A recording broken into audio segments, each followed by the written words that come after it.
Évangile de Matthieu chapitre 14. En ce temps-là, Hérode, le tétrarque, ayant entendu parler de Jésus, dit à ses serviteurs, c'est Jean-Baptiste. Il est ressuscité des morts, et c'est pour cela qu'il se fait par lui des miracles.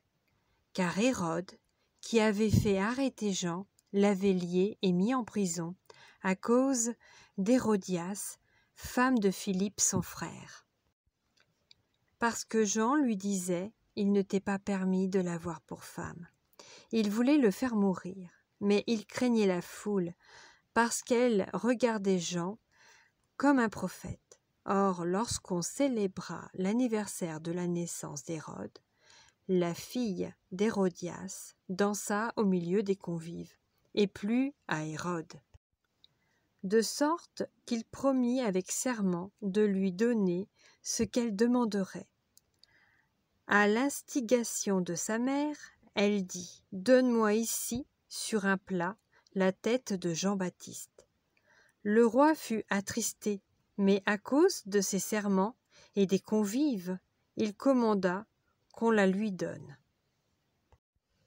Et il envoya décapiter Jean dans la prison. Sa tête fut apportée sur un plat et donnée à la jeune fille, qui la porta à sa mère. Les disciples de Jean vinrent prendre son corps et l'ensevelir, et ils allèrent l'annoncer à Jésus.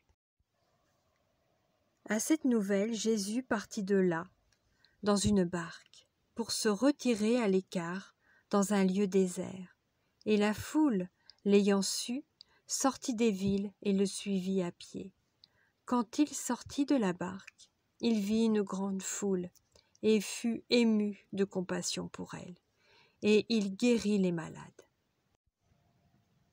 Le soir étant venu, les disciples s'approchèrent de lui et dirent « Ce lieu est désert, et l'heure est déjà avancée.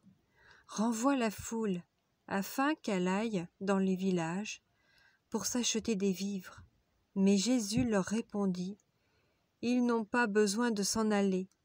Donnez-leur vous-même à manger. »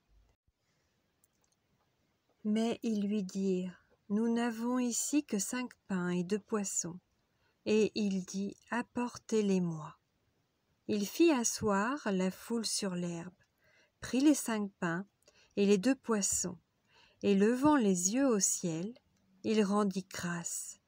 Puis, il rompit les pains et les donna aux disciples, qui les distribuèrent à la foule. Tous mangèrent et furent rassasiés, et l'on emporta 12 paniers pleins des morceaux qui restaient. Ceux qui avaient mangé étaient environ 5000 hommes, sans les femmes et les enfants. Aussitôt après, il obligea les disciples à monter dans la barque et à passer avant lui de l'autre côté, pendant qu'il renverrait la foule. Quand il l'eut renvoyé, il monta sur la montagne pour prier à l'écart, et comme le soir était venu, il était là seul. La barque, déjà au milieu de la mer, était battue par les flots, car le vent était contraire.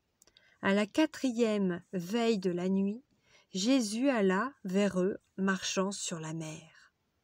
Quand les disciples virent marcher sur la mer, ils furent troublés et dirent « C'est un fantôme !» Et dans leur frayeur, ils poussèrent des cris.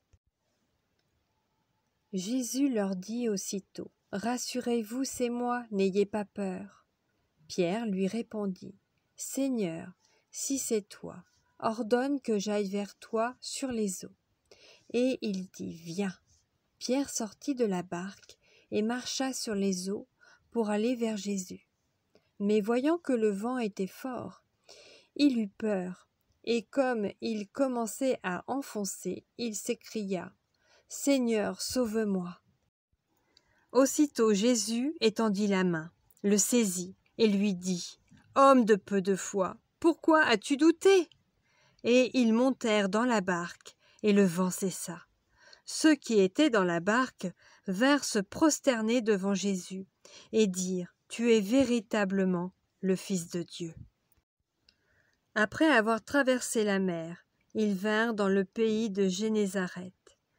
Les gens de ce lieu, ayant reconnu Jésus, envoyèrent des messagers dans tous les environs, et on lui amena tous les malades. Ils le prièrent de leur permettre seulement de toucher le bord de son vêtement, et tous ceux qui le touchèrent furent guéris.